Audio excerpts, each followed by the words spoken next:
And hello, welcome to my stream.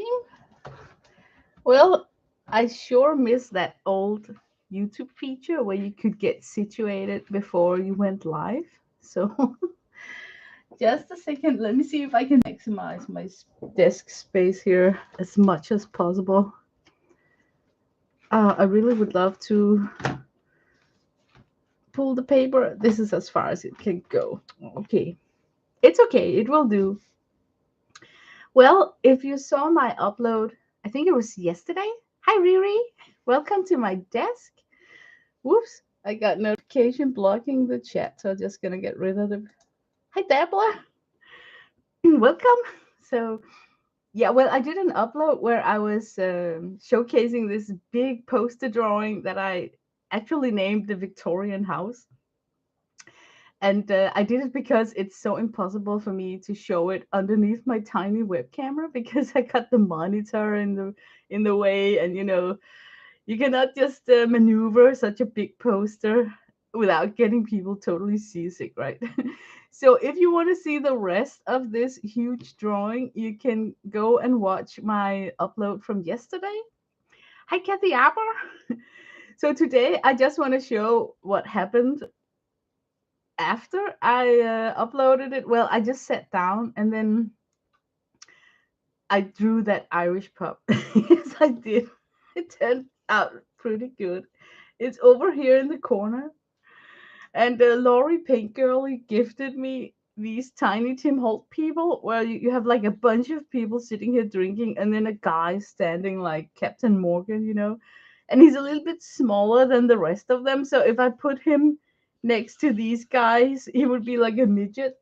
So I kind of needed to push him back further back in the room. So I had to make some stairs up, pretending that the bar is situated in the back of the room, and then this area in the front is where they can sit and drink. And it's, it's like really, it was fun to make, and you totally get that. Ba-da-ba-dum, da-ba-dum, ba-dum, ba-dum. Whiskey in the jar vibe, I think. And then I think I need to do some cobwebs up here. Let me just do that quickly. I got all my pens here. But yeah, it's such a fun drawing. I'm such a big kid that I'm fully entertained doing these. I don't even know if it have a name. I bet that this style of drawing got some sort of a name. You need a mermaid portrait over the bar. Oh, is that like an Irish thing too? Oh my god. But it is just it's just fun, because I Google up images on the internet to see like how do they pour out the draft, the beer, how does things looks like. So it's got like historian value to for me to try and kind of do it, not like perfect, but as close as I can to what I can draw. I'm totally limited by my drawing skills. And it has to be possible for me to make it. Okay, now we got some cobwebs in the corner. Maybe also here we could have one. Oh, I'm a little bit quiet because now I have to concentrate.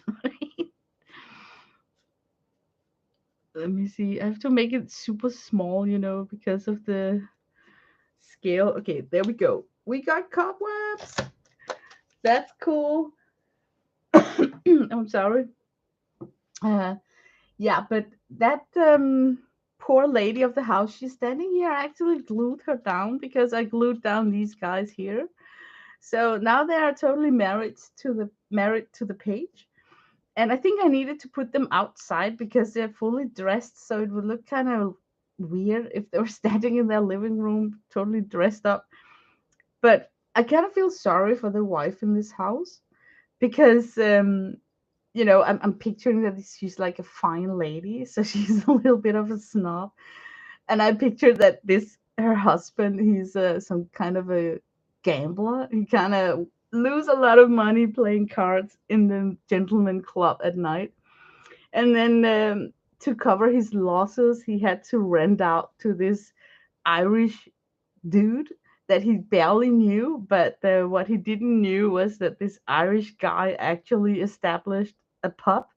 So I bet that she's really disappointed in her husband that because it's not fine high class to live in a house where there is this bar. It's not even a gentleman's club, you know. It's a regular workers' pub in their building. So I think their marriage is a little bit fragile. Let's see. Come to Ireland, Lena, and I will take you to Guinness Brewery. Oh my God! You know, I saw a documentary about you know really old school um, pubs in Ireland because I was investigating the subject, you know, and then there was this documentary about this little village where the women they made some kind of a moonshine out of potatoes, but then they were conquered out of this local pub because he wanted the sale of all the beer and liquor in this tiny community. But what he had was a grocery store where in the end of the grocery store, you know, in the same room was a pub, you know, a bar, and it was with tables and everything. So when people came in, they could grab a pint while they were doing their shoppings, and kids were playing outside. You know, it was like really like a community gathering spot of the whole village because it was not that large of a village. So I actually kind of fell in love with that relaxed relationship to grabbing a pint. You know, there's nothing wrong with it as long as you keep your cool, you know, and don't go all the way every day. So I really was I thought it was envious to have culture like that where because here in Denmark, when you're going to a brewery or a pub, it's to have a night out fun, you know, drinking, you know, but it's not like a an adult daily day relaxed thing that we have friendly bars where we at least not that I know of. You know, our culture is that it happens during nighttime after dinner. Yeah. So yeah, but maybe I don't get out much. So in the Victorian days, they had paintings of nude women laying on settees. Oh, so I could actually have had a painting somewhere. She would freak out if there was like nudity also in her house. I've had it. It's pointing Putin. Oh, the potato moonshine. Yeah, very strong. People actually was able to make it like have their own distillery in their own houses. So very inexpensive to make. Putin, not like Putin. No, now my stream is going to be scammed and hacked. I think Russians are watching us if I say the name. Putin, Pushin, not Pushin the cat, right? You know, I'm a big Pushin the cat collector. Maybe I got something wrong. I'm collecting the wrong Pushin. Pushin. Pushin. Oh yeah. Potion. I'm thinking potato. Potion. I think I need that Irish accent to make it sound right. So, but yeah, it was really fun to make this bar. And then while I was drawing it, I was feeling sorry for this wife. So now I'm gonna go all the way. Instead of a respectable diner, I was thinking, oh my God, the cherry on the top for her would be if her husband came home and said, I rented out this room to an art store, and they are art collectors, so they're kind of cool with art. But what she doesn't know is that this guy who's renting this room is on a weekly basis inviting people to sit and draw croquis, you know, when the new people posing. So yeah, the insult is complete. So now I've changed my mind. This is not going to be a diner. It's going to be a Victorian art store. And they didn't, and I've investigated and researched a bit. not a lot, but a bit, They didn't actually have a store like today we have like craft stores and art stores. What they had was communities where they kind of gathered and sat around painting, drinking coffee, beer, and then people would sell. Like somebody went to town, and the Winsor Newton uh, developed the tube so you could go outdoor sketching. So somebody would go to town, and then on the behalf of the club, uh, purchase a bunch of those tubes and then resell them. And people would maybe sit and make their own brushes and ferrules, and then maybe put them for sale in a location like this. So I found out that there actually was in the British history, the British, it's called the Royal Academy. You have to be approved by the Royal Academy to have an exhibition in the finer museums, and they were very selective. For instance, they kind of made fun of William Turner. Can you believe it? He's so hot now, right? But they had a hard time accepting William Turner because of his personality was very special. So not only does your artwork have to be approved by the Royal Academy, they also see if you went to the education in the Royal Academy school. And then the few guys who are sitting in that committee had to like your personality. I mean, so it's like really difficult to be accepted because, as you guys know, most really creative people are kind of maybe antisocial, or we got like ticks, or we're just special. There is a reason why we're able to zone in and get absorbed in this abstract universe, so no wonder a lot of people who got pissed at that Royal Academy because they were refused. So they actually had in 1837 a club, a gathering they called the Clique. And the Clique is a French word because it's sophisticated to use a French word for their community. And everybody who was a member of the Clique, I think they were like the spirits of the Impressionists, because all of them rejected the Academy for various reasons, whether they were not approved because of their personality or because of rumor, like maybe some of them had a parent that had done something, and then it was carried on to the kids. So if the dad had done something in previous years, even before the person was born, it could reflect on them being rejected by this Royal Academy, because like elephants, they never forgot. And let me see. In Ireland, the pubs that people set up at home and sell booze illegally is called a shipping. I didn't even know. But I can understand why people are brewing their own stuff, because why not with these prices, right? So, but anyway, I was thinking that the Click should be the new renters of this space here, and it would give me an excuse to put up a totally advanced selling corner. I bet it wasn't like that, but I'm gonna make it like a store slash art community where you can come in and maybe chip in to the model who is they're painting after. So I was browsing around the web to see if I could find something about what kind of art supplies did they have at that time frame. Of course, it had like the camera obscura, so it's gonna be there. And then I'm just getting inspired by how the easels look like, and the palettes. It looks like wooden boxes that are customized to carry either pens or tube paint.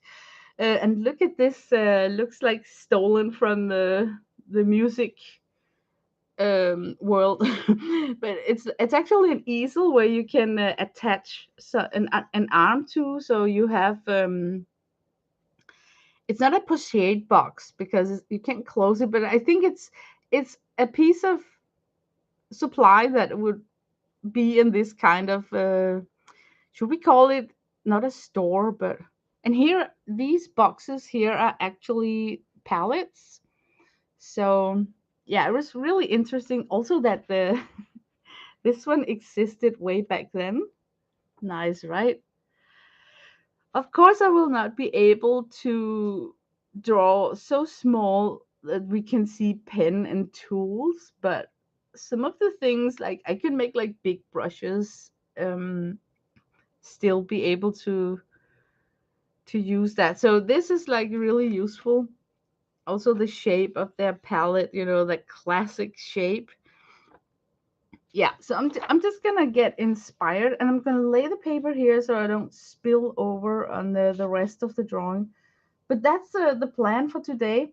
And what I did here with the letters, because oh my god, I cannot freestyle letters. It's just gonna come out so wonky. I stamped them first and then I gave it a wash of watercolor. And of course, you can see kind of where the stamp was contaminated with some ink. And then afterwards, I went on top of it with a marker. So it kind of looked like a hand wrote these letters. I'm going to do the exact same for this shop. Oh, it's not a shop. What can we call it? Oh my God. What can we call it? What did they call their society in Bridgerton? The Netflix series. One of the Bridgerton sons is going to the same. He's visiting this private home where this artist is opening up his doors where people sit and paint and sketch and draw and they party. And I don't even know if he called it some sort of a club or something. I don't know. we I think I'll just refer to this as the Clique Club. Okay, so I'm gonna start stamping out. Yeah, and I am not the best stamper in the world. It always get wonky. And with these, I can't use a ruler because they are raised from the bottom. So it's not like I can have a ruler as a guidance. But I'll do my best. I think I have a little trick for it. I need a baby wipe.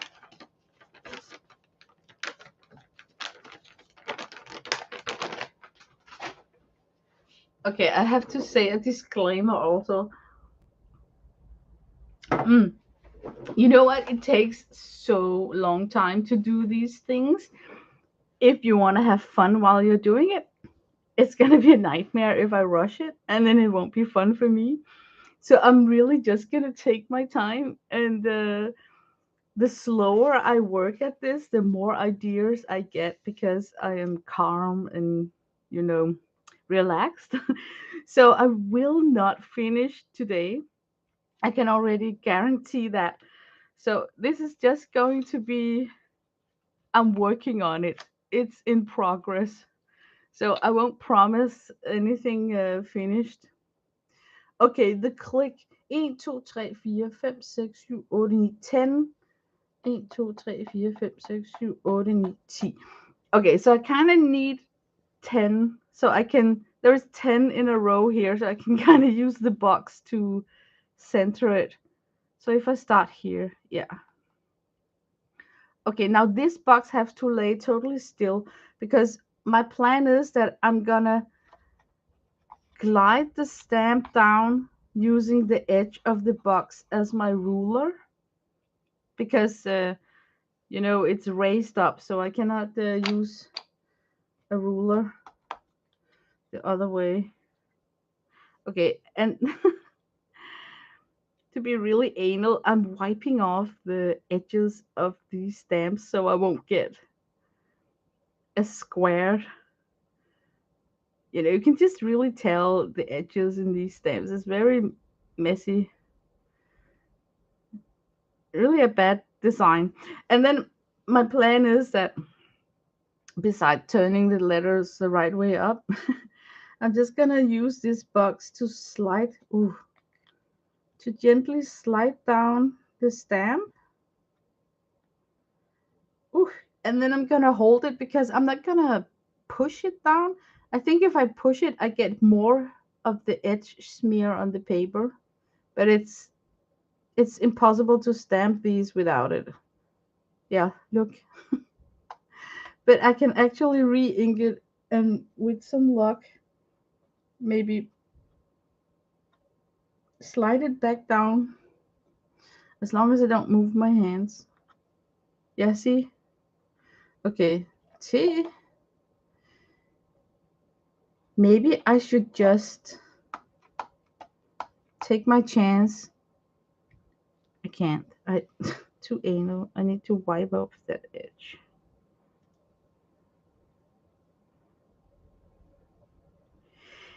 Does it matter? I don't know. Look how much ink that came out. Look, it's so filled with ink.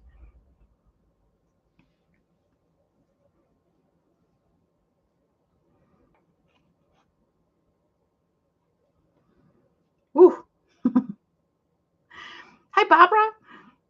I'm gonna be here, but I've got to make a quick phone call. It's okay. I'm just grateful that people are showing up. I never expect much when I stream, but you guys are surprising me over and over again for showing up. I can't express how much joy it brings to me. Okay, so far it's going okay with this stamp. Oh, it's not so bad with that edge. I think I will not wipe them off. I also think that when I wipe them off, I am re-wetting some of the old ink, making it even worse.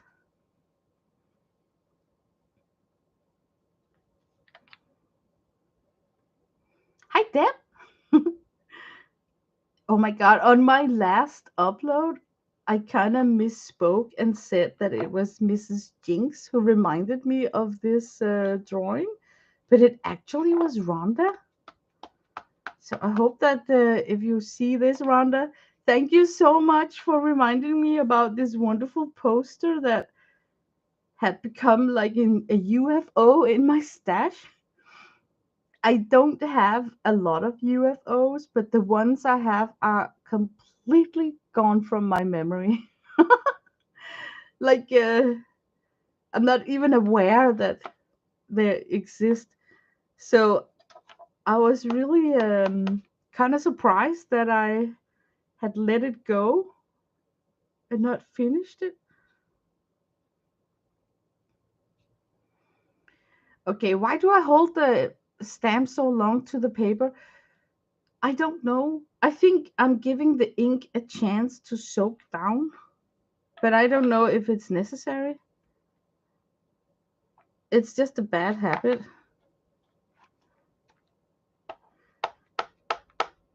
You guys are waiting for me to misspell this. It's a little bit wonky, I can see that. It's okay. And that's the fun thing about this poster. Not much of it is done with a ruler or something. So I don't get annoyed if I get an uneven line or if something gets wonky because that's just the nature of the whole poster.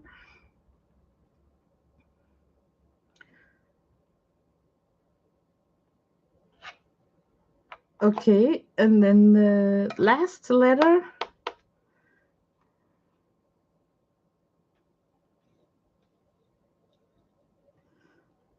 Whoop,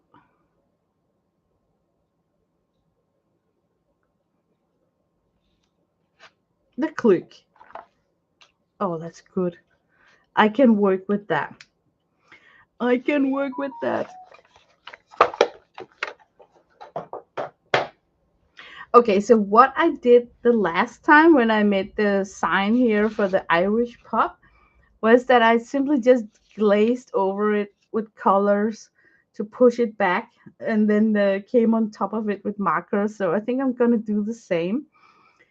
I think I would choose this palette right here as a drawing. And okay, guys, we're gonna test something that's a little bit scary today. You know, I found this friction pen. What it is that the ink is untrustworthy. If you put your journal in a hot car, all the text will disappear until you bring back your journal into a cooler temperature, and then the ink will appear.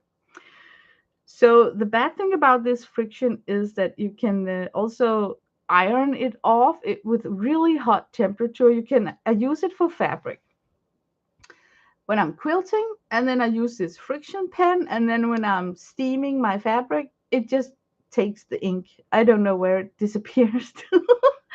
But I was thinking, I wonder if this would be the perfect tool for sketching while I'm streaming, because I am able to erase. Look, I can, it's dry. I can actually erase the ink away.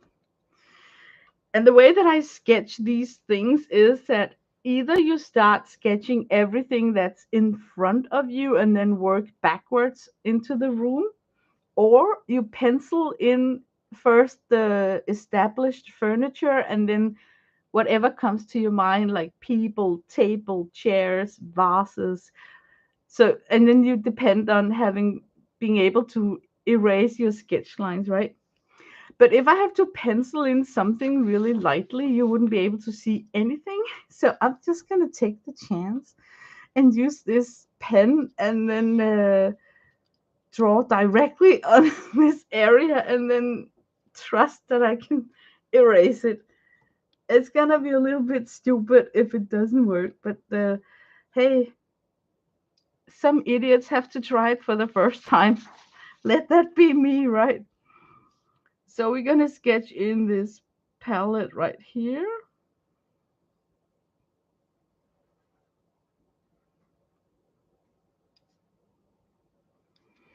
And already now I don't like that curve, so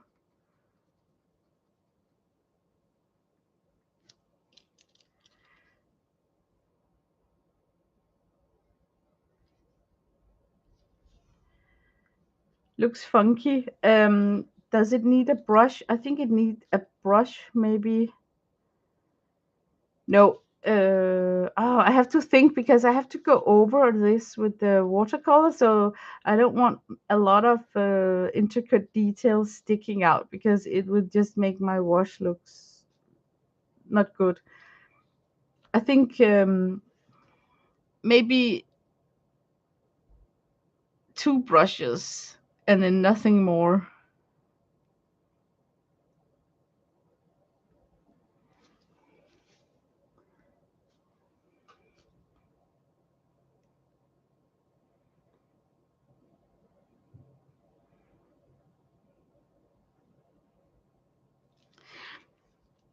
Okay, that would be like the logo on this facade storefront. Not really sure what it's called. And then I would also have some sort of a border, I think. And here I will use a ruler because that's a really long direction to just freestyle it. Hi, Devon.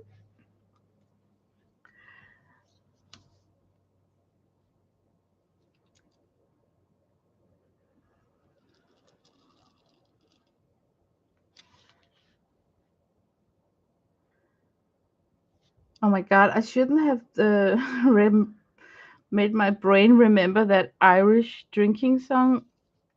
The the background noise in my brain is rabadum dum dum dum whiskey in the jar. Oh my God. Knowing me, I gotta hear that song when I end my stream.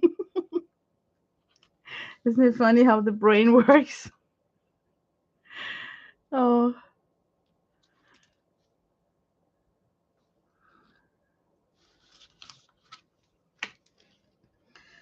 I would like that to be like golden. So I'm just gonna get a pen.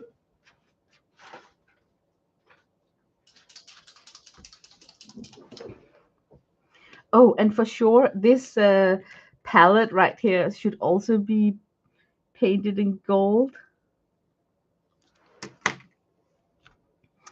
Hi, Gail. Welcome to ICP.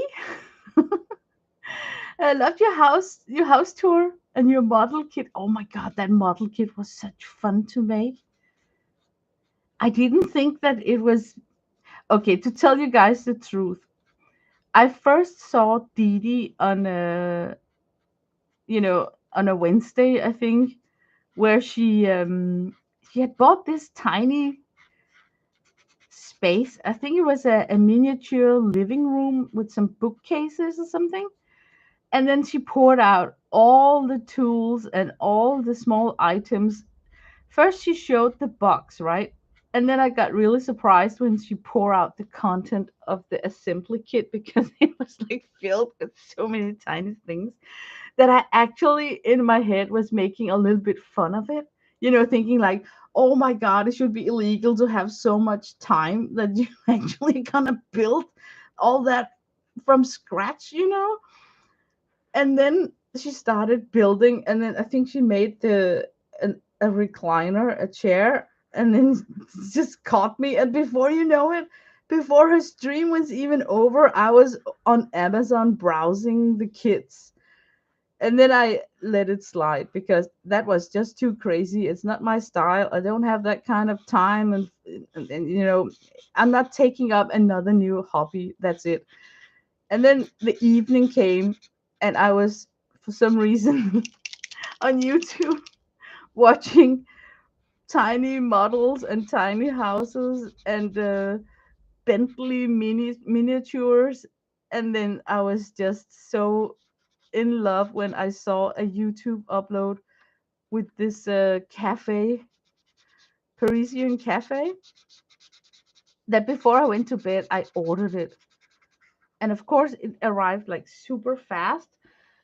And my hobby was just acting exactly like I did when I watched Didi. When I pour out the content on the table, he's like, "Are you gonna, you who hate IKEA, are you gonna build this? And what are you gonna do with it when it's done? Because knowing this household, we can't have fine things."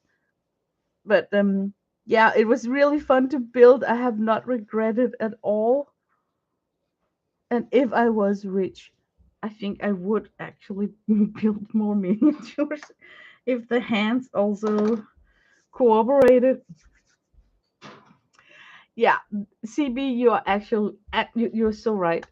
It was so tedious for the hands, and my hands were getting a little bit bad at that moment, really stiff. And I had to, because I have like lame glue, so I had to hold things while I glued it and then keep on holding it until the glue had stiffened up. So sometimes I would sit with a tweezer and then holding and then just sitting still for 10 minutes or something before I dare to let go and see if I managed to glue it together.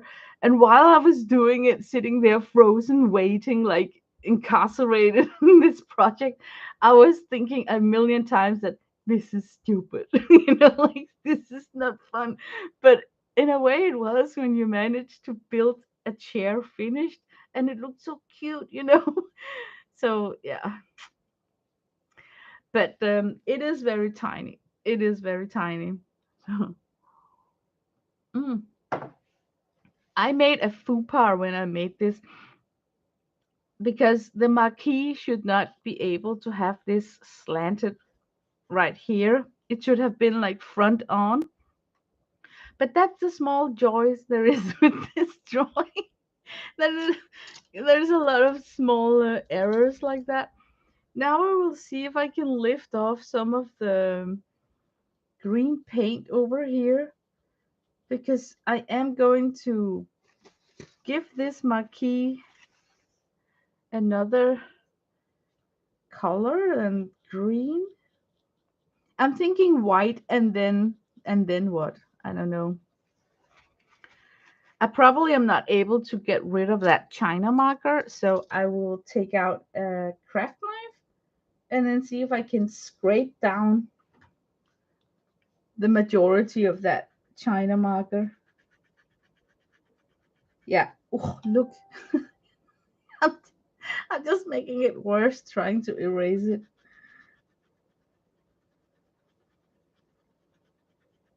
Yeah, it's very like I think it's a waxy something content. Okay, let me just dry this first.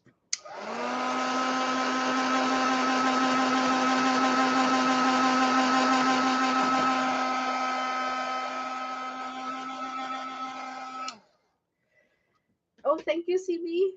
Let's see. Gail says that she has several ceramic mini buildings. Oh, exciting. And I never get them out of storage. Yeah, that's it.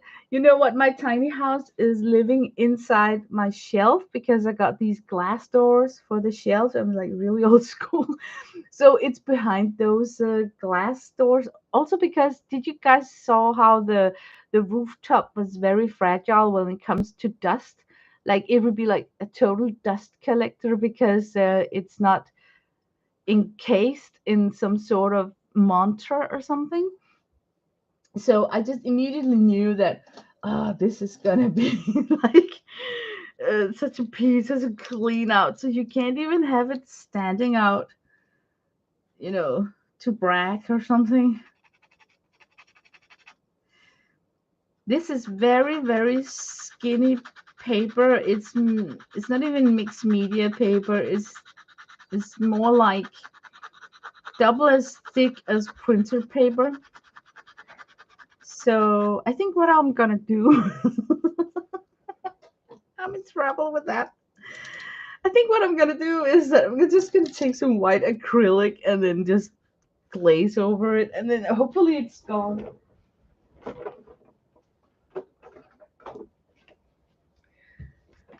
I don't want to do acrylic on the roof. Oh, can I open this? Oh, man, it's a very tough lid. I don't want to do acrylic on this one because I don't know. I just feel like it should be watercolor. Uh, just a second. So maybe this should just be white because I cannot go on top of this white with the watercolor. I think. I don't know. I just don't think that it will bind the watercolor. A lot of people talk about using gesso and stuff underneath water soluble medium, and just never really liked that. So I don't even know if I actually could have gessoed it and then used watercolor on top of it.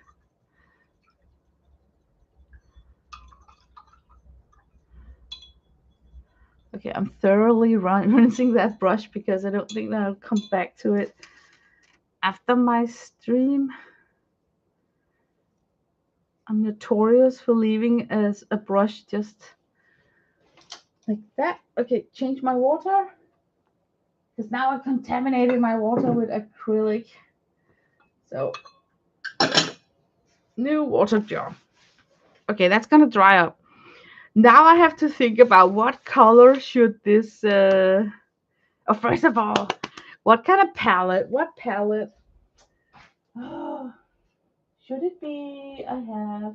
Okay, I'm gonna use the Art Nouveau palette. You know, guys, it's the newest palette in the house. I really like working with it. Oh, this is where it gets kind of stupid because you know what? I'm gonna play this safe and put something to protect this underneath it.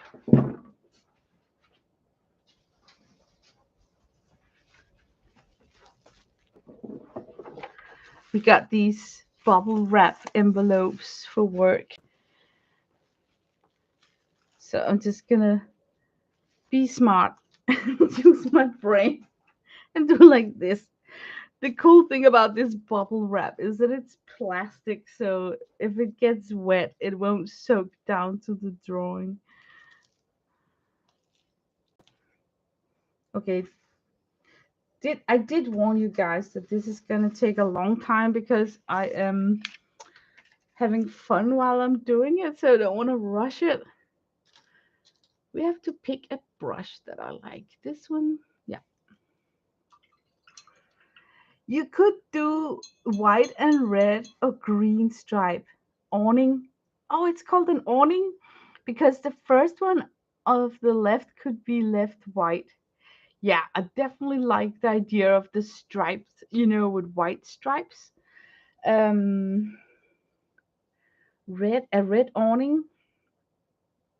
Yeah, that's a good idea. A classic red awning. We're gonna go for that. So that would be red, that would be white, and this one would be red.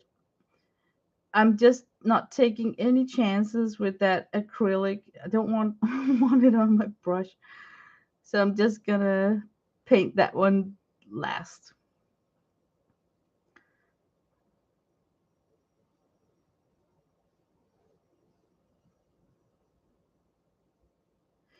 Okay, that's like a brand new awning right there.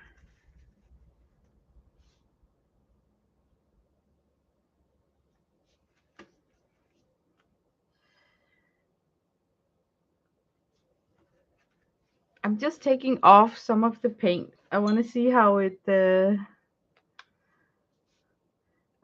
looks when it's a little bit distressed.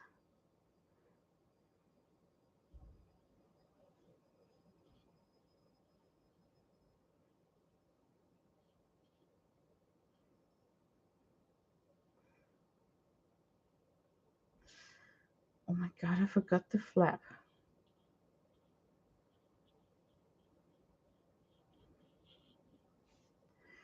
It's nice to start with this and not something like really detailed. You know what? I'm not gonna bother from that stripe right there. It's just gonna drive me bonkers now when I have to paint so many of these.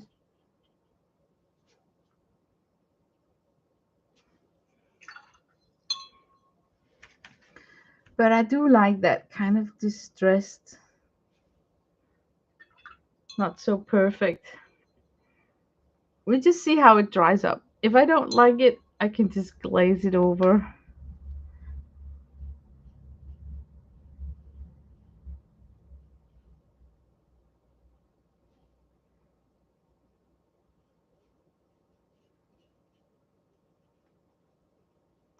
I think maybe the flaps should be like more mass tone. Don't you guys think so?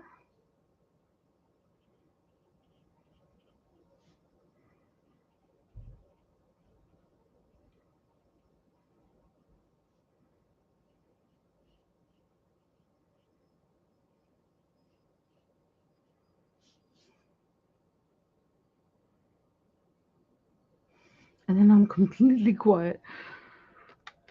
Uh, wow, hi Dawn. Welcome to my house. Hi Debbie. Debbie. No, that's Deb. I was looking for Debbie Epps. Oh, I haven't seen her for a while.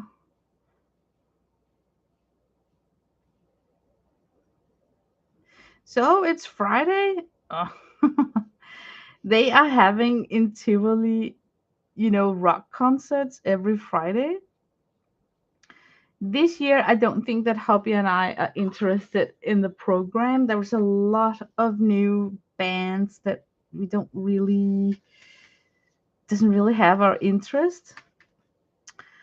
So hopefully, knock on woods, there won't be some Fridays where I'm not able to stream because we're going to a concert.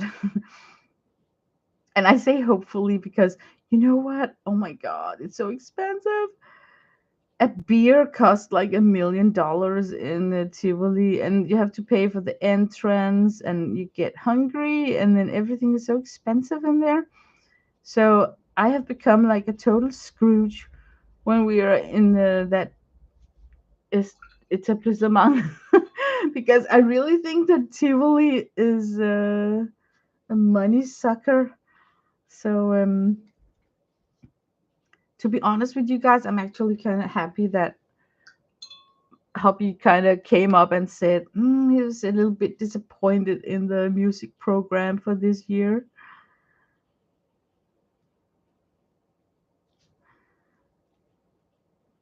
Ugh. What I would like to spend my money on is the Holbein 24 tube set, but mostly because of the artwork. It is so stupid. I mean, it is stupid, and I'll tell you why. Because you don't really see the artwork, because I'm gonna squeeze the paint out in pans.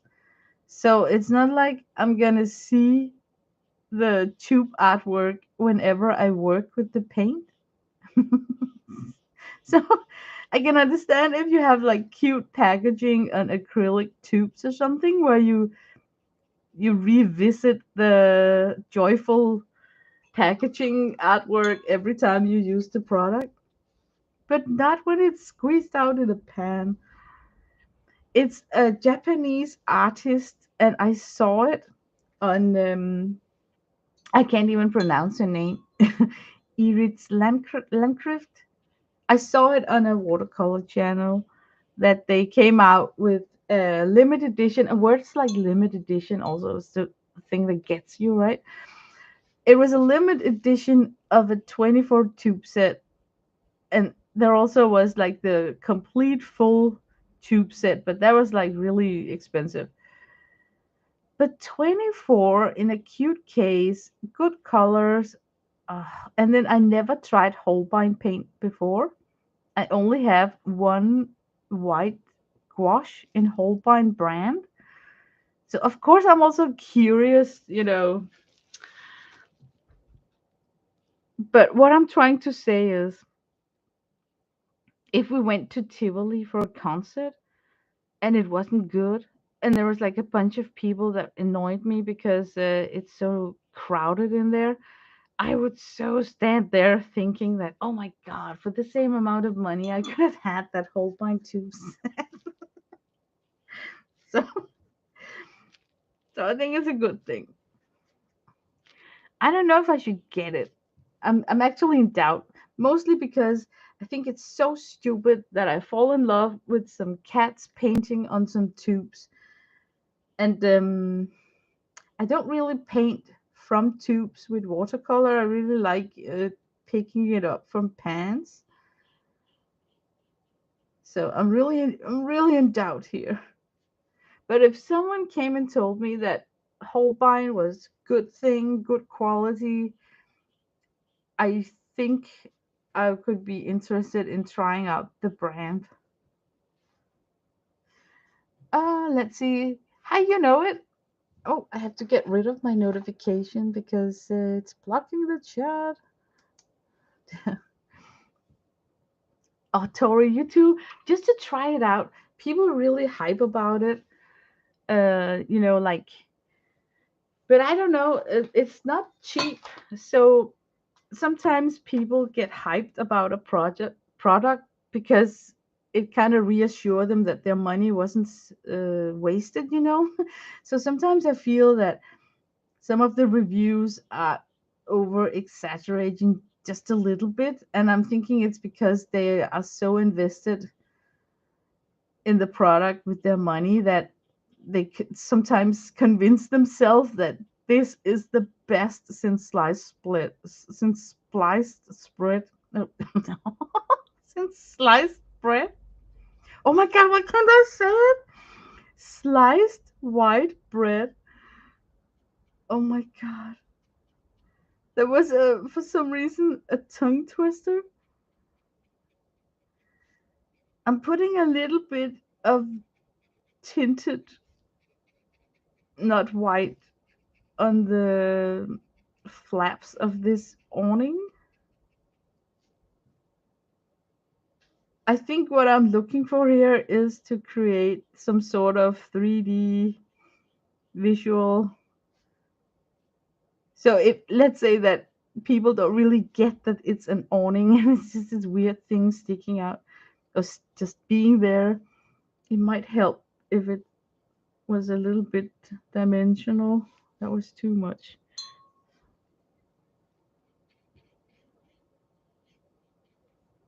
That was really too much.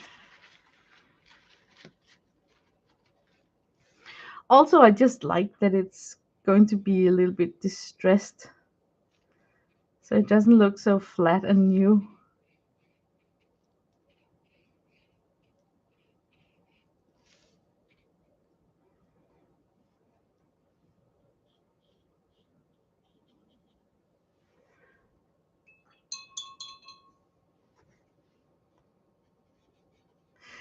But for me, in this style of drawing, which is a bit like an outdoor sketching style, I think it's all these tiny details. It just makes me happy.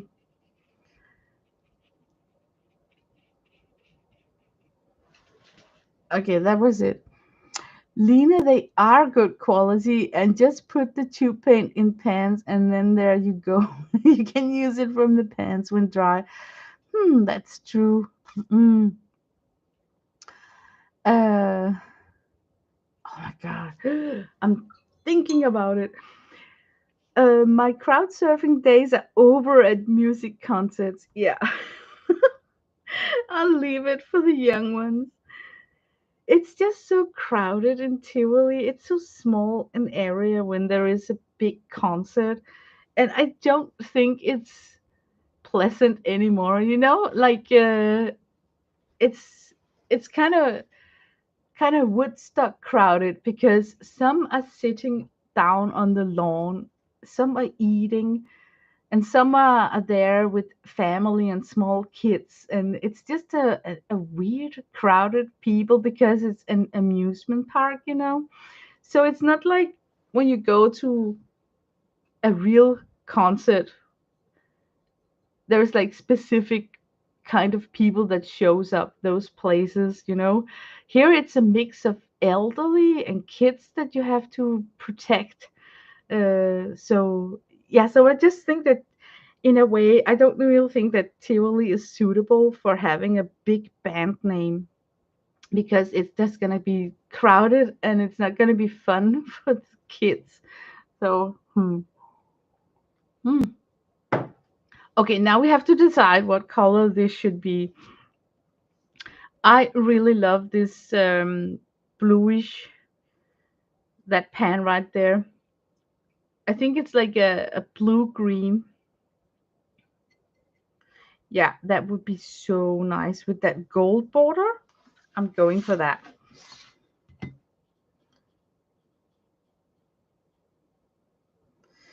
This paper is a little bit weird to do washes on because it's not watercolor paper.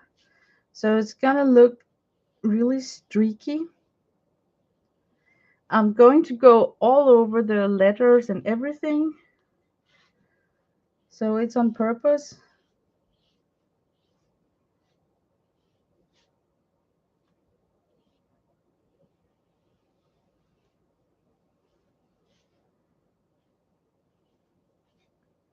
I just like it the more, like it's easier to do it like this, going over the stamped letters.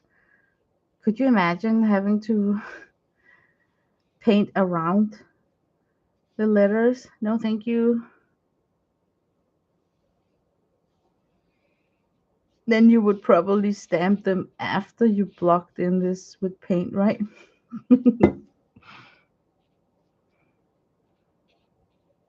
Here I might leave a white uh, distance to the brushes so they kind of get a white outline on one of the edges just to help them to pop.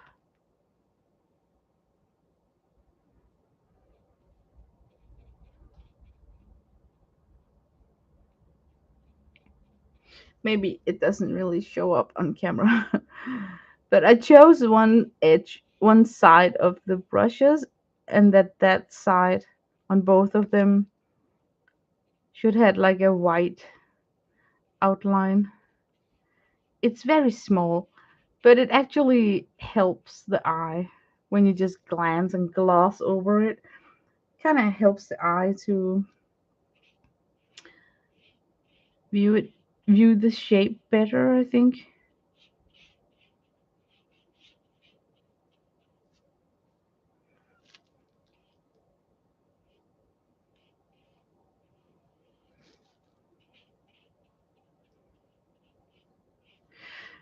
Yeah, okay.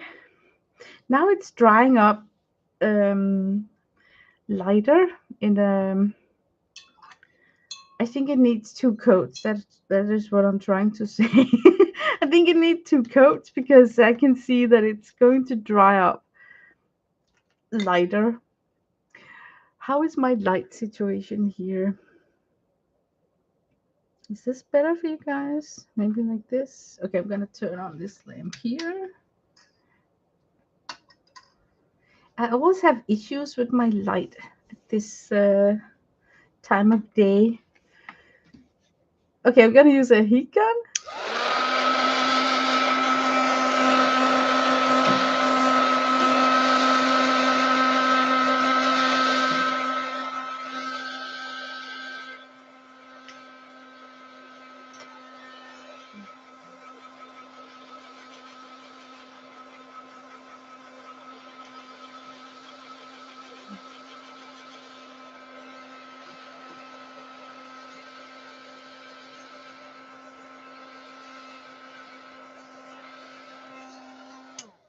Okay, did you guys see how the ink disappeared? You can't even tell that I sketched the brushes. Can you see that? Now I'm really curious if it's gonna come back. Okay, I'm just gonna leave it and then see when it's get colder if it comes back.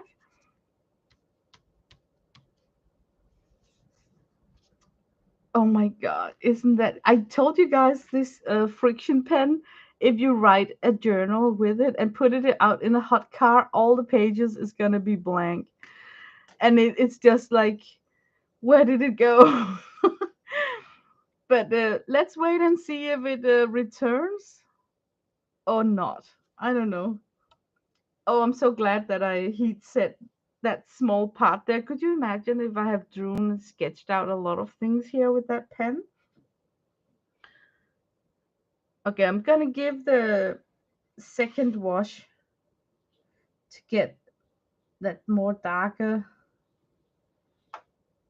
The reason also why I want it darker is because I'm gonna outline the letters with gold gel pen, and the darker the background is, the more you can, the more the gold gel pen with pop,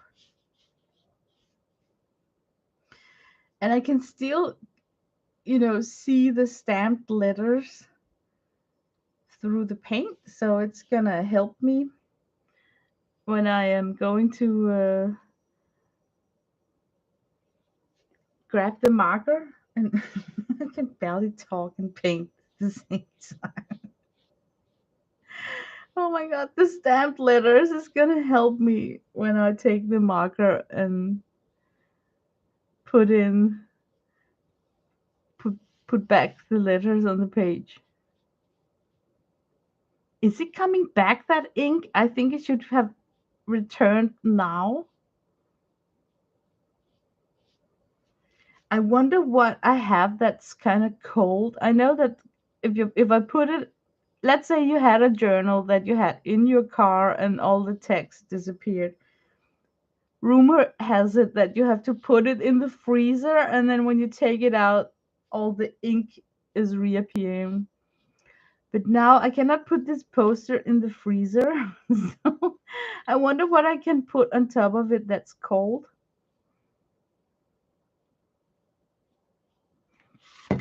Okay, I have to experiment with this. I'm gonna go out and then take either some ice cubes or something cold and then put that on top and see if that sparks it back, because now I'm investigating this. So while this is drying, I'm just gonna go fetch some ice cubes.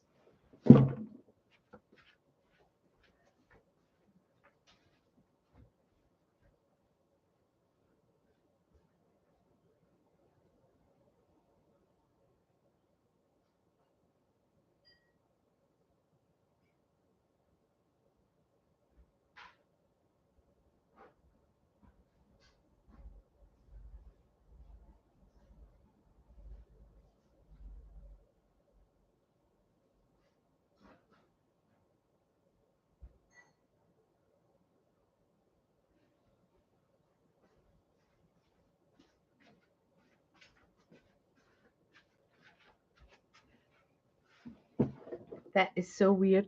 I'm just gonna quickly dry the area around this. A bag of frozen peas? I don't think that I have that.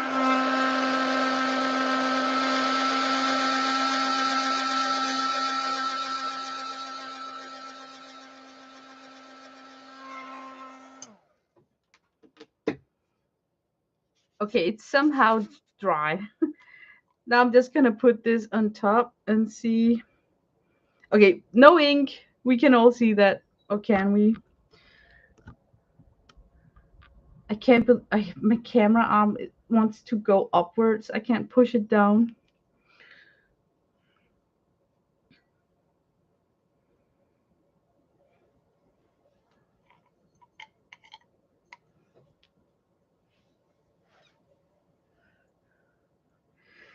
This glass is getting cooler and cooler, so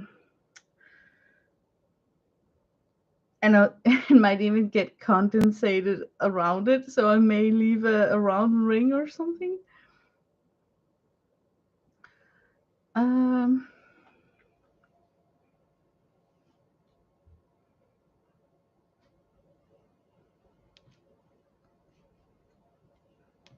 Okay, I gotta get something that's really cold. Hold on.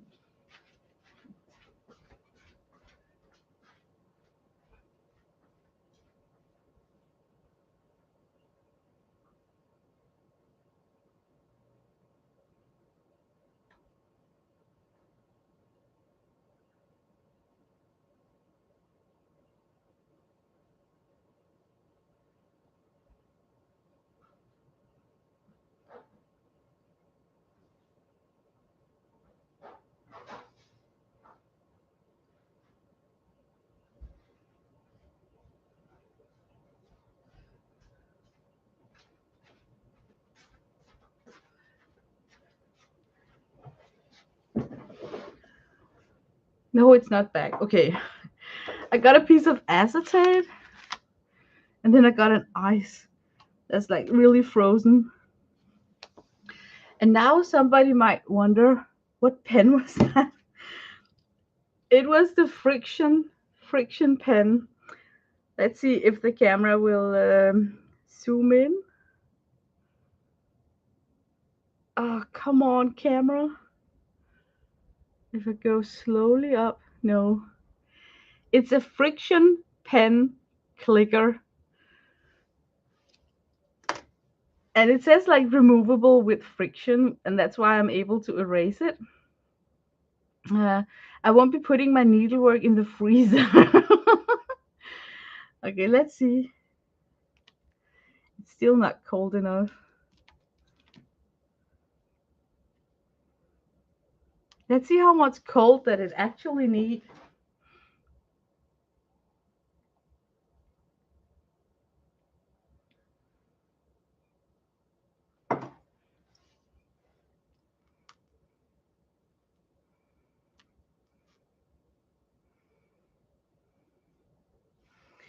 I think I just have to leave it there.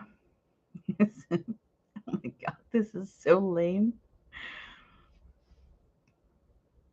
I was so happy that I finally found a black pen that I could sketch with on a live stream that I also could erase from. But if it means that you cannot use your heat gun,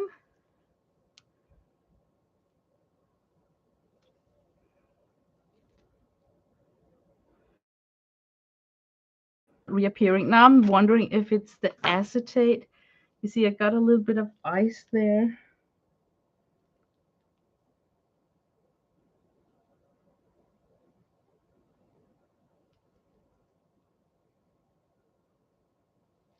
No. Okay, this is. I have to. It just bothers me that it's such a small area that I'm testing on.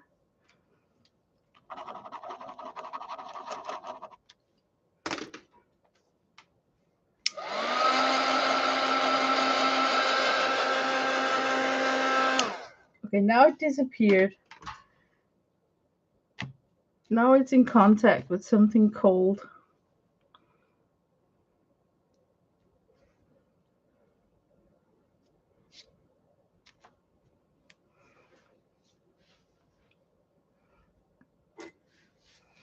Oh my god, this is so not worth for you guys to watch.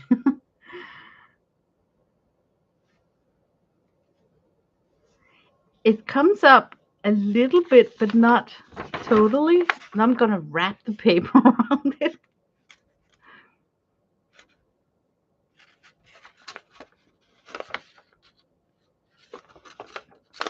Nope.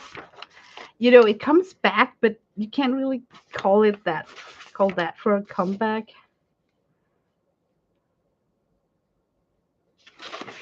I just thought that you have to leave it in room temperature and then it would reappear. But now I'm thinking about it. I use it when I quilt and when I steam iron my fabric, it's just disappeared and don't reappear. Um, but I also wash my quilt tops before I finish my quilts. So I always thought that the washing would kind of get rid of the the ink from the pens. I never have tried to wanting it to come back. It doesn't come back. I mean, it came back a little bit, but not like in full force. Hmm. That was actually a learning curve. Okay, so you guys, you know what? I don't think that it will come back. I'm just gonna go with this back in the freezer.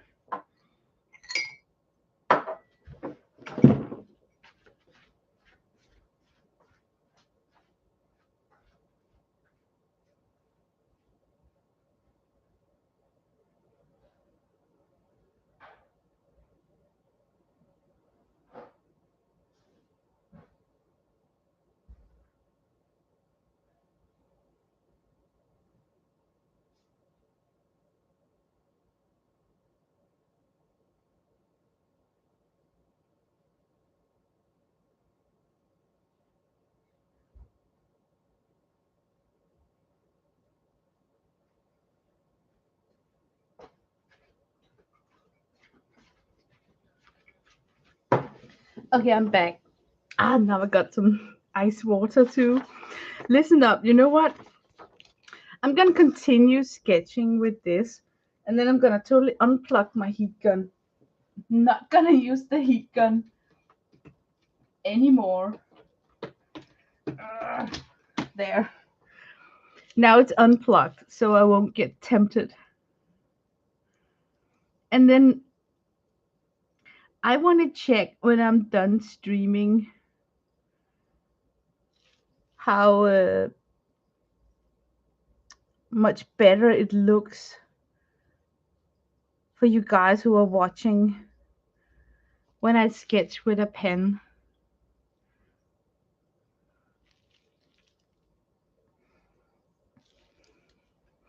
Because I have to confess that I actually like the idea of having some sort of a erasable black ink so I could have a black ink line immediately while I'm streaming.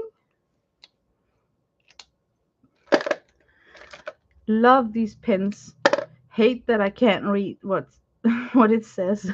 So I never really know what kind of a nib I'm picking up. This was the one I was looking for.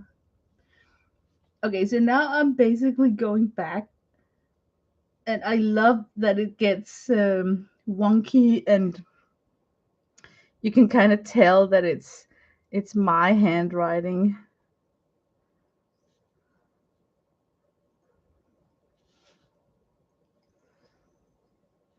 But I still got that print from the letters.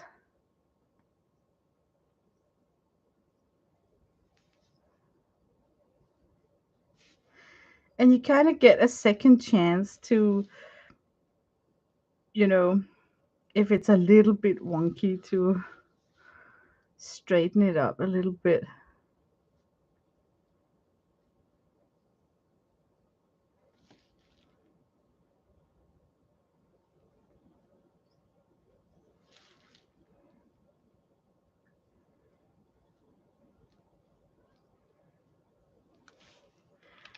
And now comes that gel pen, and I hope it's gonna make it pop.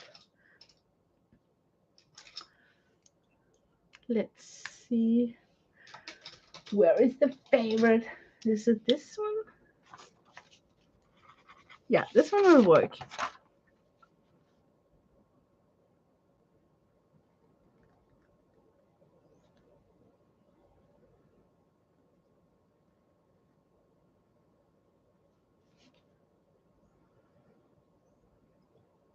The click. It's almost like the fibs, you know? Like a clique of people.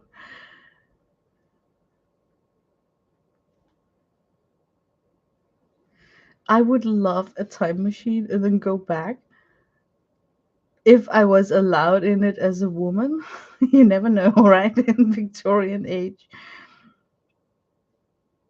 If I'm allowed as a woman, it's probably as a nude model.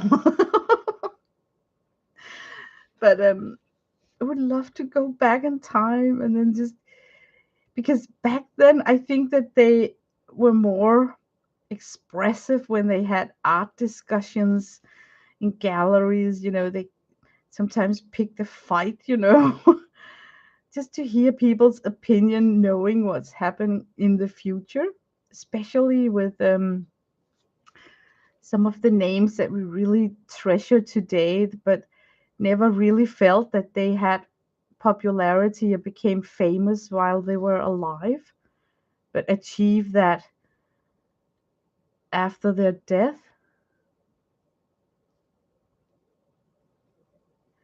Because, some artists really struggled more than others.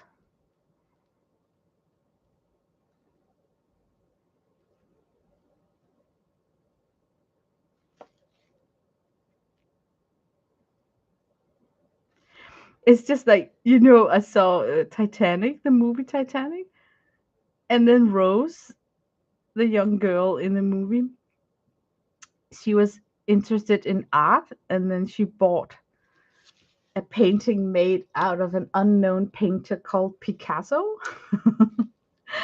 And then her boyfriend kind of, what's it called, when he said something about, not liking Picasso, like, and she said he is going to be huge, and he was like, no, don't hold your breath on that, like he was really like, you could tell that he thought that she had bad taste and was wrong about Picasso becoming a name. I also really like Victorian jewelry. Oh, yes, yes, yes. Did they actually have glass? Did they use like fake um, stones? Because I've often wondered, because they're uh, so gorgeous and so heavy, and so I'm just thinking, it could be so fun if they had had the technique to use glass instead of diamonds and stuff, because they really put it into an art form. I don't like that the black line disappeared from all of this. Oh my god, you guys are gonna hate me because now I want to draw it back in. I'm sorry, But I warned you guys, it takes a long time to do these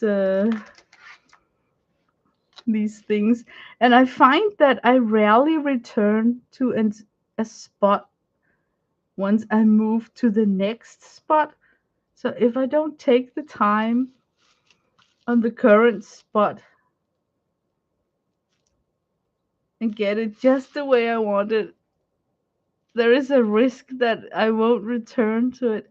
And I think it's because it's so busy, like a lot of things is going on a poster like this. So unfinished areas kind of drown.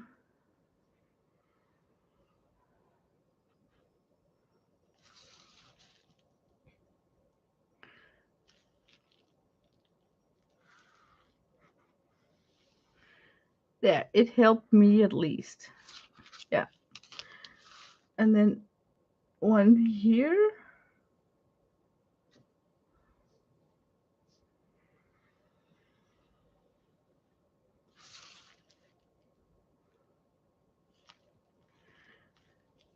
Uh, like this. Yes.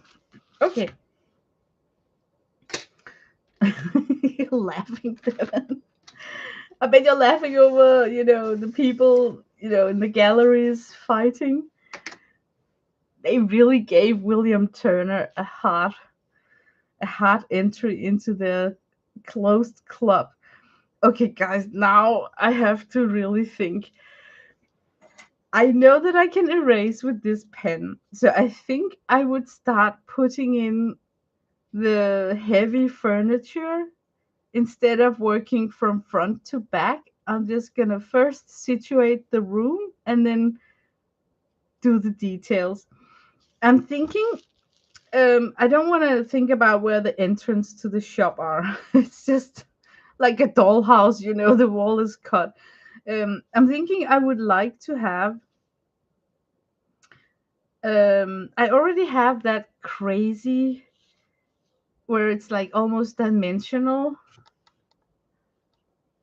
so I could take advantage of that and putting down a wall here and give myself a faux floor, even though I mean it's not really recommended to do it like this because you at some point have to make a decision whether you're looking at things from a front view. You cannot do like I'm doing here. But for fun and to make my store more three-dimensional, I think I'm gonna work with a floor line plan that looks somewhat like this. Because then I can really display some shelves around here and here. And then I would love for there to be like some sort of maybe there should be like a counter, like a mantra. There should be a cabinet here with a glass monster displaying all the palettes and the tubes and whatnot. And how would the leg be? Something like this maybe. And then I can just cheat and use this line work here. Okay, inside this monster, I think I'm gonna have two shelves. And I'm simply just gonna do like this. Okay, and then we have this counter space. Is it called that? How much room do I have here? So if it ends up here, that's not too crazy, right? So if it just goes.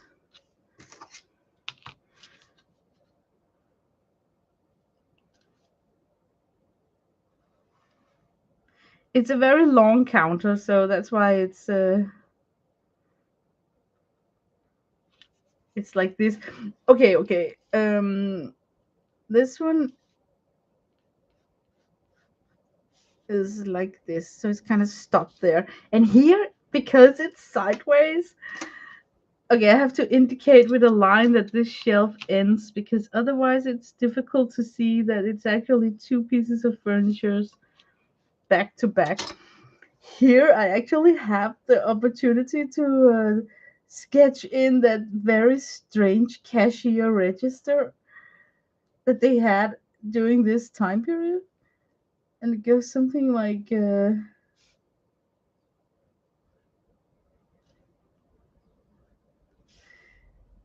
okay, it had a drawer here where all the money was lying inside, and then it had this curvature, and the buttons where you pushed in your numbers were like this. That is so funny. And then it had some sort of engravery, like decoration. So I'm just gonna do some twirls just to let it be a little bit engraved, and then maybe something that comes up here. Oh, that's good.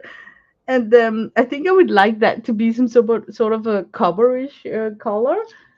And I actually have a gel pen that I think is perfect for this cashier.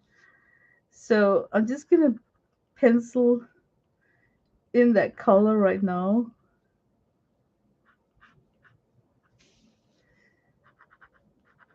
Oh, that is so cool.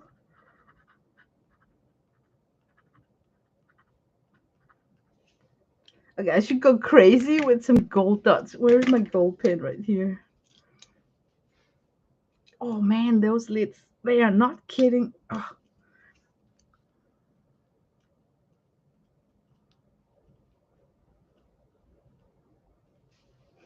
perfect.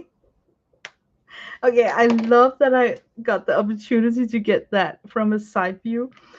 Okay, what to put in the middle of this mantra? To give the cabin a little bit of depth. I need to put in some line work here, and I don't mind. It's gonna help me to display some of the rather wide wooden boxes of palette. So if I'm just gonna do like an empty. This is an empty shelf right here. I'm just gonna paint it in. So now I can fill it up with crap. I definitely want some of this palette right here. And I also think that I should have some small bottles that we could assume was ink, just using these shapes here. Um, Next to this mantra, I could, like in the corner here, have a display of this, or maybe an easel. Let me see. Some tubes. Maybe we could have like, imagine there is a tray. Winsor Newton just invented that you could have oil paint in tubes and carry it along with you. And that's actually how it all kickstarted the landscape painting outdoors. Before that, I think it was mostly portraits painted indoors, and then people taking sketches outdoors but painting everything indoors. So of course there will be like a display. I think I need a very tiny pen for this. Doesn't Micron have a crazy nib called 01 or something? That's a 02 right here. Okay, this is super tiny. Tubes. They were like this. Okay, mine is gonna hang, or they're gonna be like that. We're gonna be like this. Okay.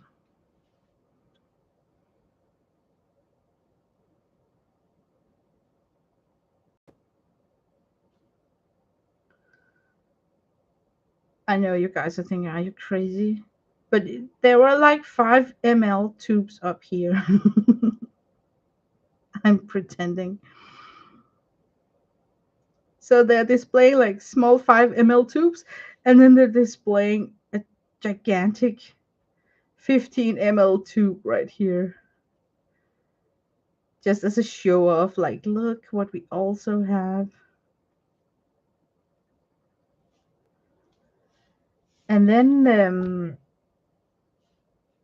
I want to write Windsor and Newton.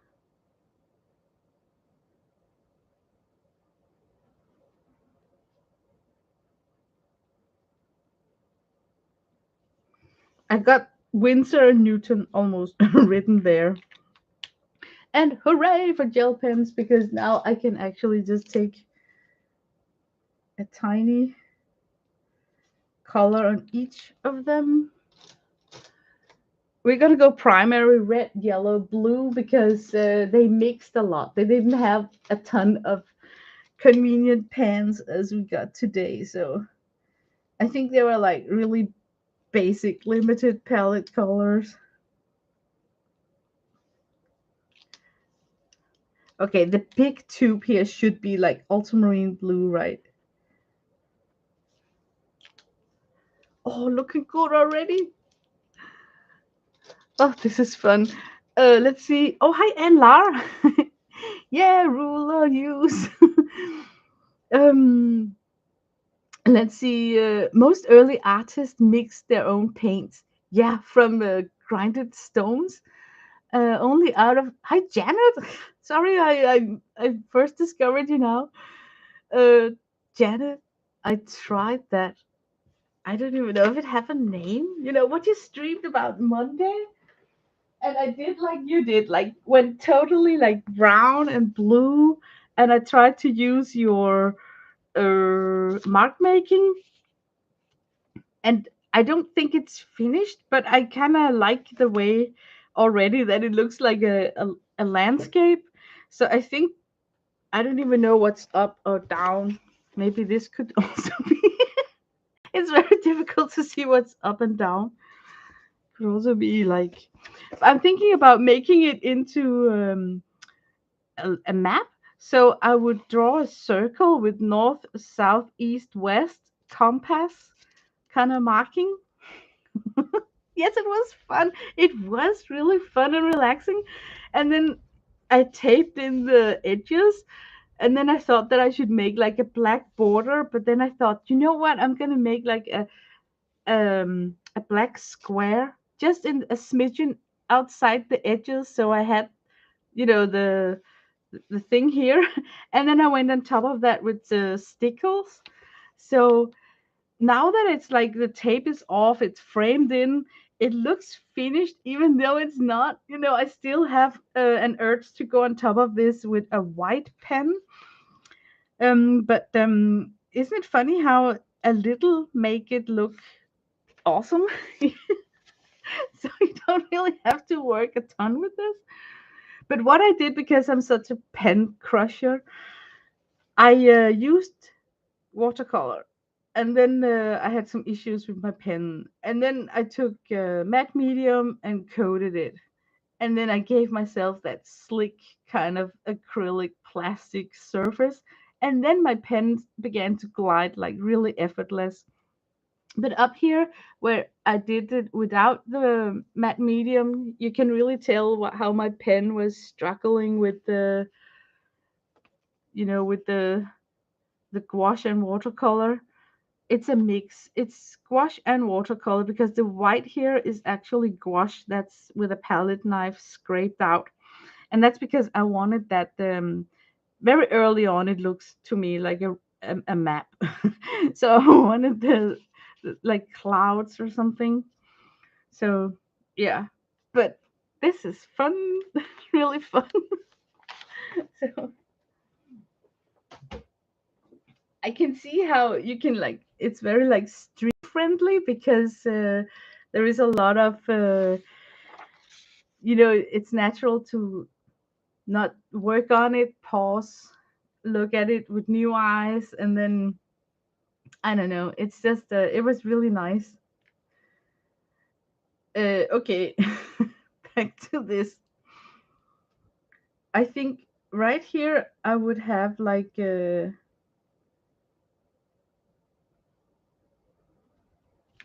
I'm giving myself some sort of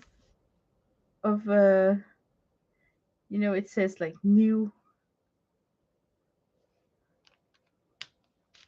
And let's see if I really can erase that line.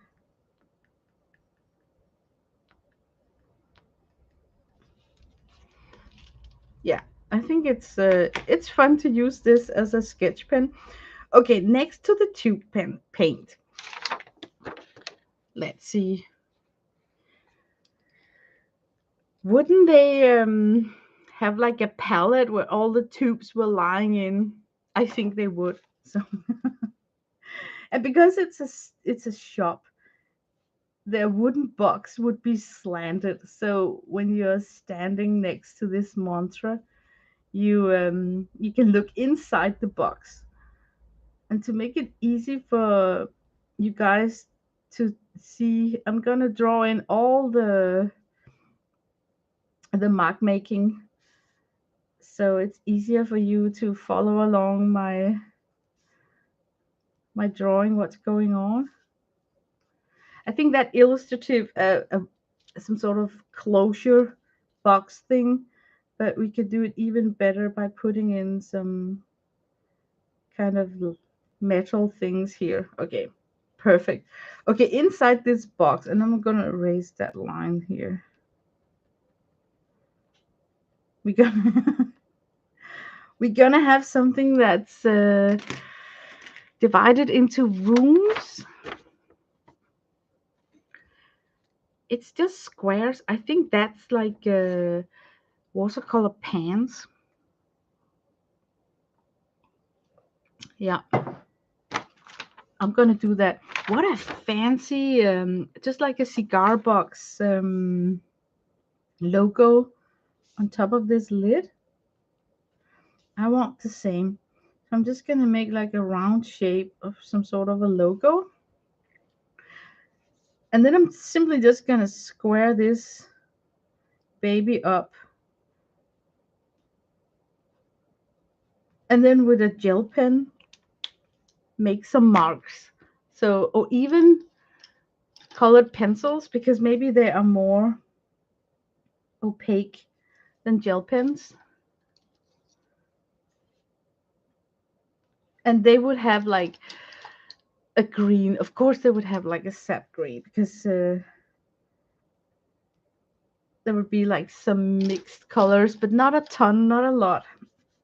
They would have like a lapis lazuli, an ultramarine, and an ochre, and something like a Hansa yellow. Where is my goldenrod pen? Does it matter? No, I'm just gonna take this yellow here as an ochre. Maybe they would have a black tube. I don't know. You guys think that they had black tubes, tube paints, black watercolor here. Yep. And this is, of course, a wooden box. So, of course, it would be like brownish. So, let me just give myself underpainting of something light.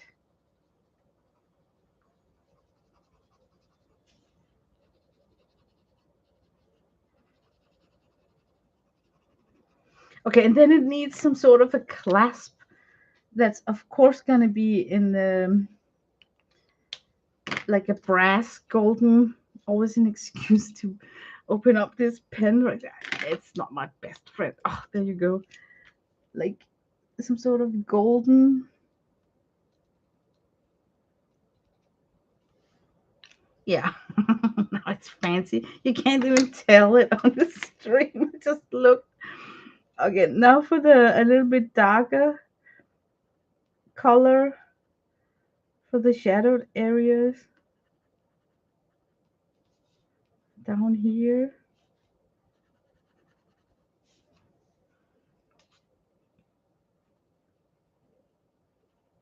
Oh man, who wouldn't want to own a box like this back in those days? Packaging means everything. Doesn't it look cute? It's very small, but you can still kind of see what it is. Whoops. Um, Art Nouveau? This? I don't know. It's more like vintage. It could be Art Nouveau. Yeah, I'm really sucked up in that time area, ain't I? To make this pop, I think I need a dark pencil. Like, let's just for fun make it black in the background and see if it pops.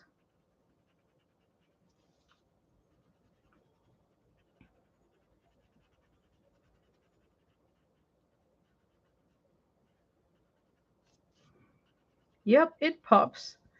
And then I can just slightly, lightly color in this shelf right here.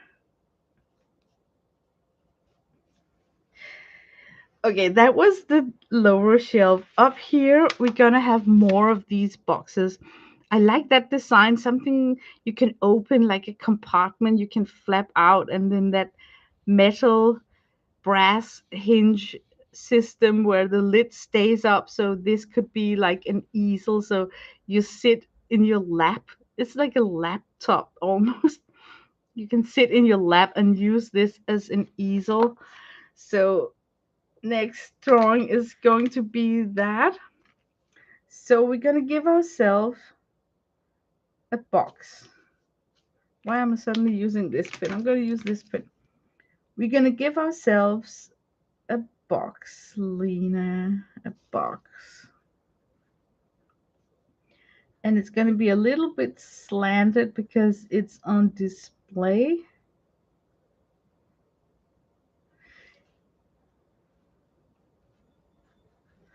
And then here is a flap that can open. And of course, it's going to have like a secret compartment in the front also. So I'm just going to make like it can open up as a tray. A little bit cheater. Okay, but the most important thing is the lid because we know that it's an easel, right? So we kind of need some sort of clip arrangement. So it kind of gets more visual for us guys that it's an easel. So I'm actually just going to put in a brush holder here. And then the easel. And then some sort of clip up here to hold the paper steady.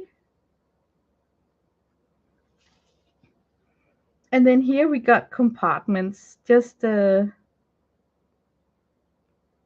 compartments. Yeah, that's a good start. I'm gonna I'm gonna draw in some colors in these compartments so the imagination know that you can have tube paint down here. My hair just touched the camera and I'm sorry if my fat head got inside of the camera. I'm just really excited about this box here. Let's help by making it a wooden box so we can see the white paper that's clipped on it. Perfect. Because it's white paper, I think it's showing good what this is. And then with my gold pen, that's a nice one. I would buy it. That is so cute. Thank you. Um, okay, and next to that should be, I think, maybe some of the ink bottles. I can't believe that they had daubers back then, but apparently they had, and they also had bottles that looks like that.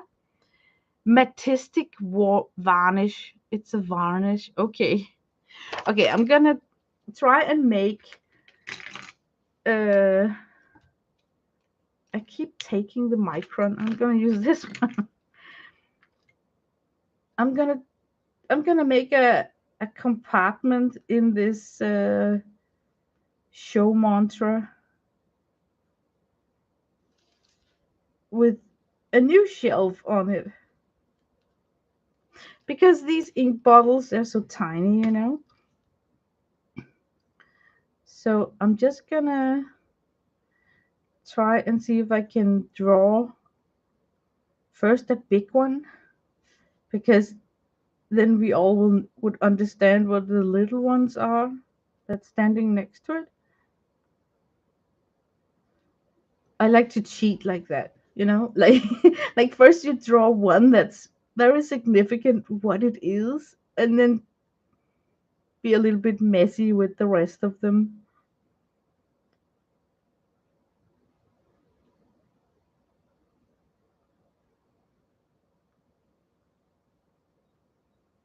I think they have like white labels on them,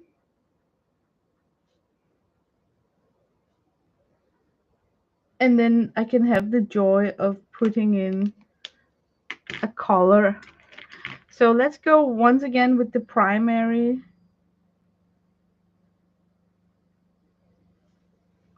red, ultramarine, and yellow. This is a good yellow.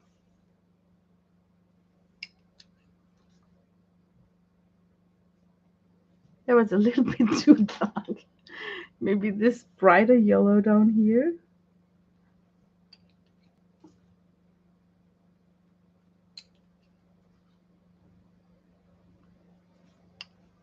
Oh, I like it a lot. And then a golden lid, maybe. Maybe the label could even be a little bit goldish. And then where's the black? It's here. Okay, now the issue is that remember when I said when I'm doing a black background on an item that's actually got a black dauber, I make a tiny outline,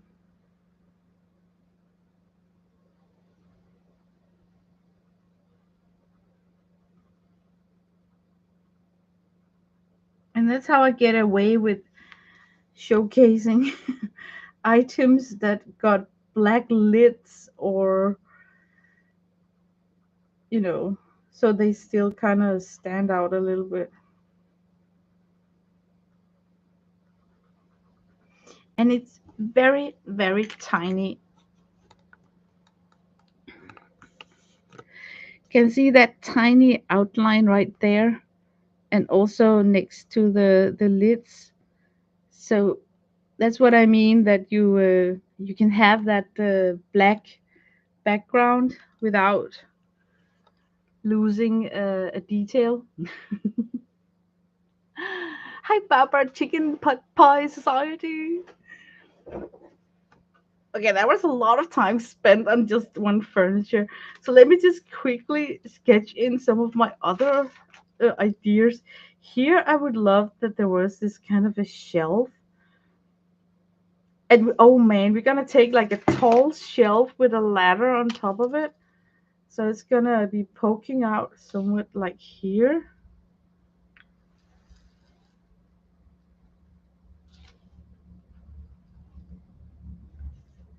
Would it? It would just go down here. Maybe I should erase that floor line work there.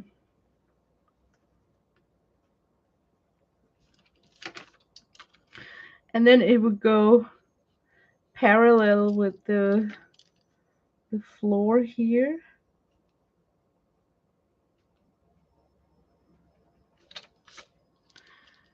And then I'm simply just looking at that line work there and then copying up here.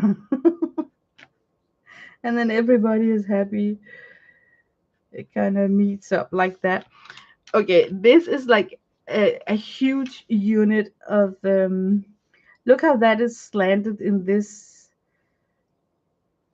way. That so I'm just following, like I'm making train tracks that are parallel, and then I'm hoping that when I'm done doing that I somewhat got the angle.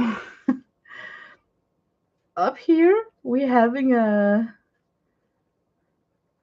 rod, and then we have a ladder, and it's hooked on. So I'm just gonna draw the hook.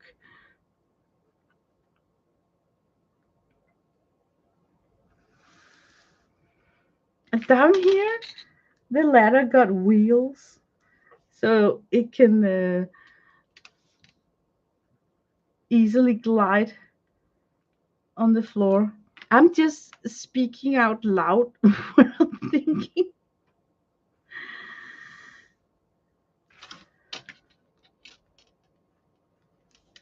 And the same thing, look at this direction. I'm just gonna try and do the same parallel lines all the way down. And that's actually how I would wing it.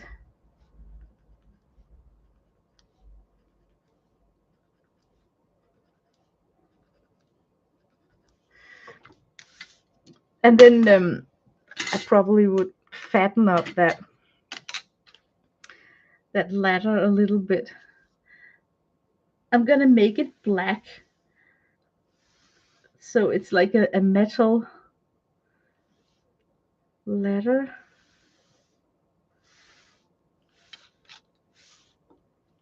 Yeah, that's nice. I really love the way that they have to work like that. And all of this should showcase stuff from this store right here. So I warned you guys, there's a lot of crazy details.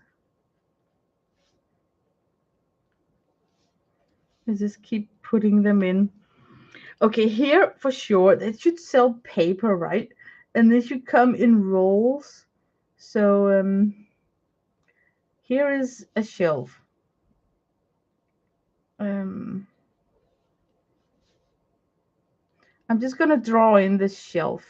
Sometimes you don't need that line, but it's nice to have it.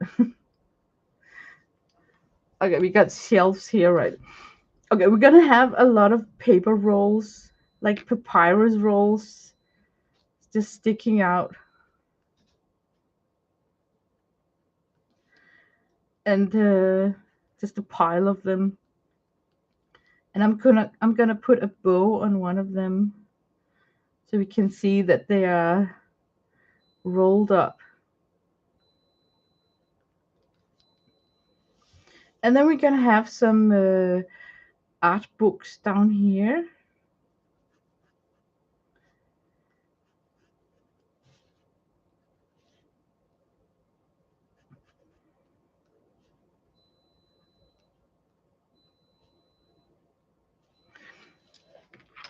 And just for starters, I'm gonna color in the book, and it helps me to color in small items because sometimes there's too many lines and I get confused.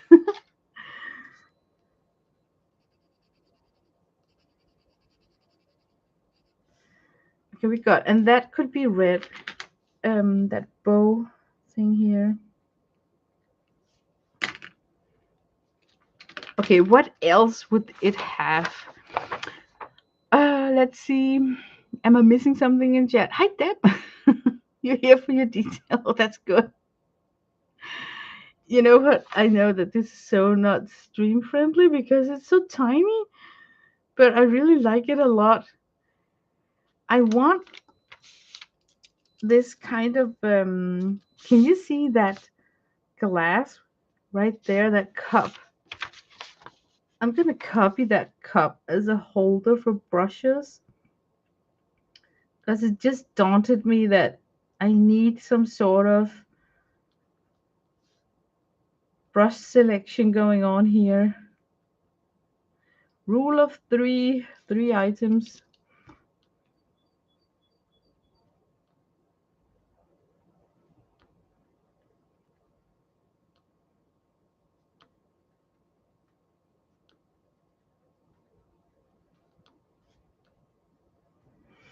Um, I'm gonna go in with the micro and fine nib, and then I'm just gonna do some rough, big brushes, like I told you guys before. If you draw just a couple that kind of look alike, then you can get away with murder on the rest of them, because then the brain sort of have locked in what kind of item that you're having in this container.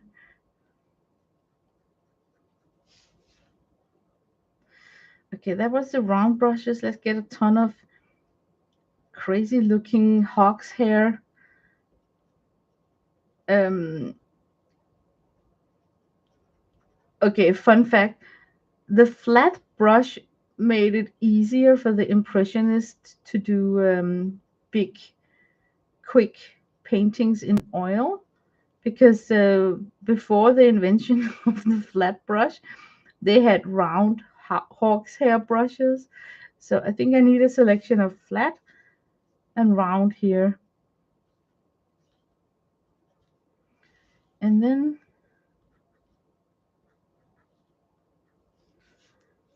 we have this very weird pattern on this mug here.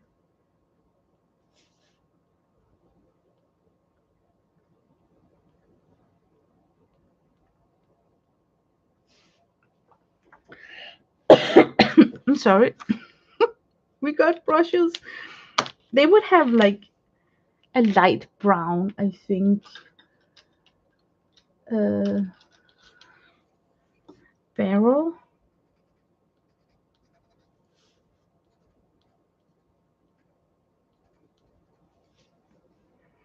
And maybe like a silver assembly.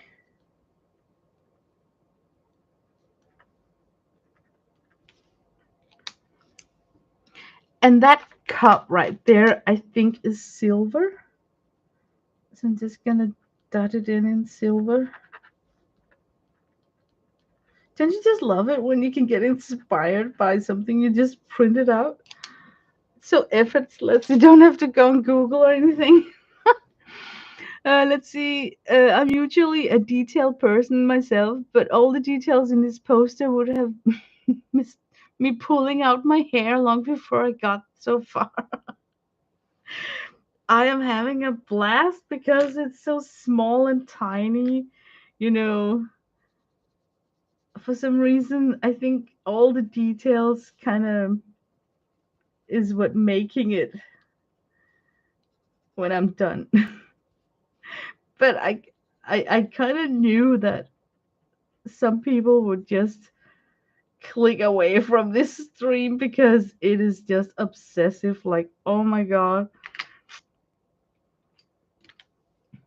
Okay, I want a darker brown for the shelf. It should totally be brown.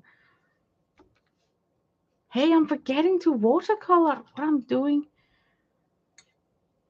I'm neglecting my palette. Okay, we're gonna give it a wash.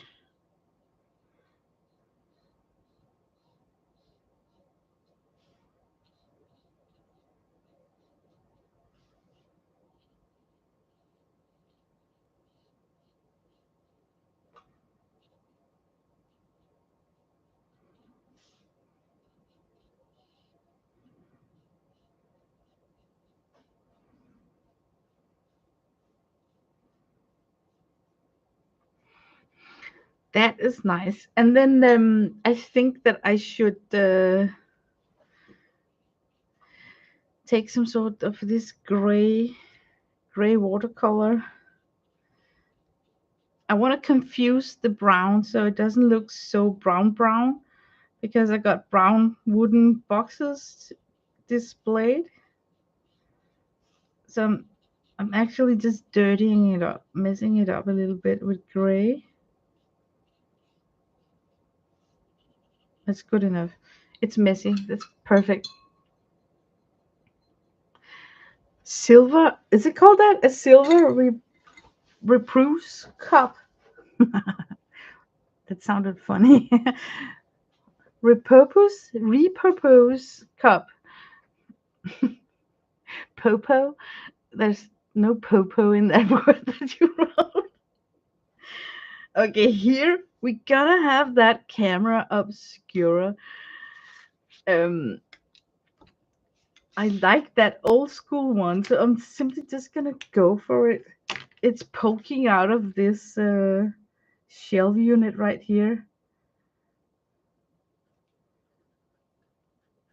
So it's coming out like this.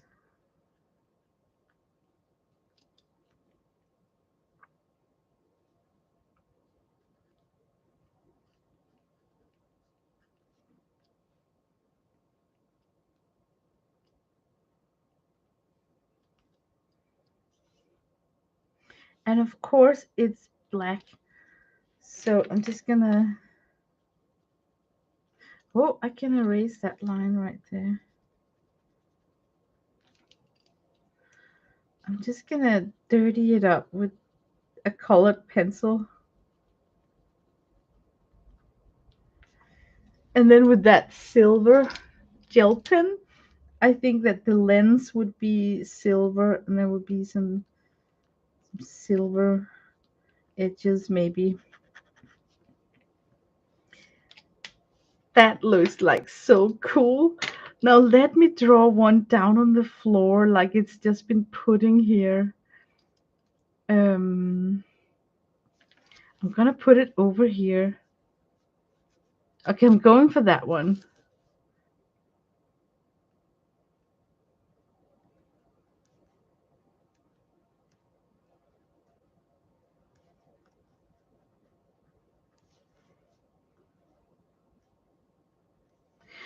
If anybody's wondering what this is, it's a box that has a mirror in the lid. So when you look through the viewfinder of it, you not only have your image cropped, but you also have a mirrored image where you can put a piece of paper and then sketch. So in a way, it is a very fancy light board that gives you the opportunity to crop an image and then on a piece of paper sketch the outlines. And I think they use them a lot for architecture because it's very intricate in the Baroque era.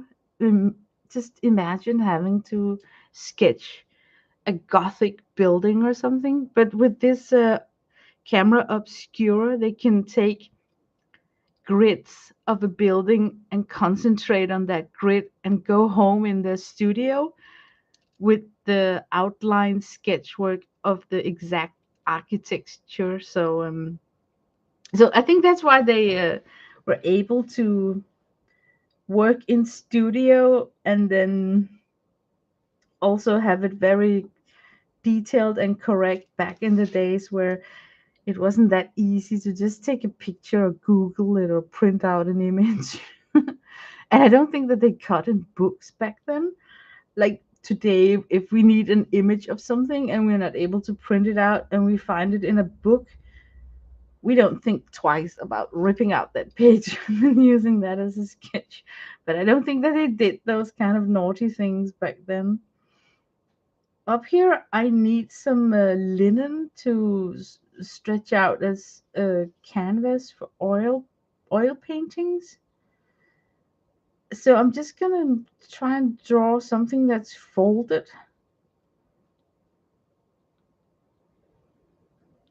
like this, and then it's got this grayish sand color.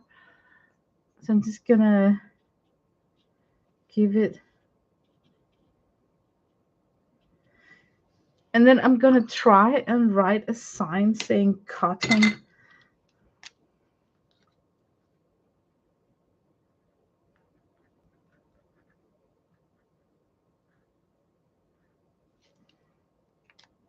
It says cotton right there, and then more of it here.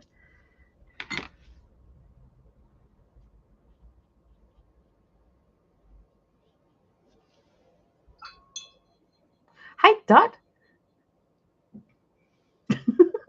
I can't even pronounce what you just said. Oh my God, have you seen the time? It's already been 2 hours. Where did time go? Okay, I think I need to end my stream and then Bob Owen is going to stream. Oh my God, time flew so fast. I can't believe that I captured you guys for kidnapped you for 2 hours and we only did this.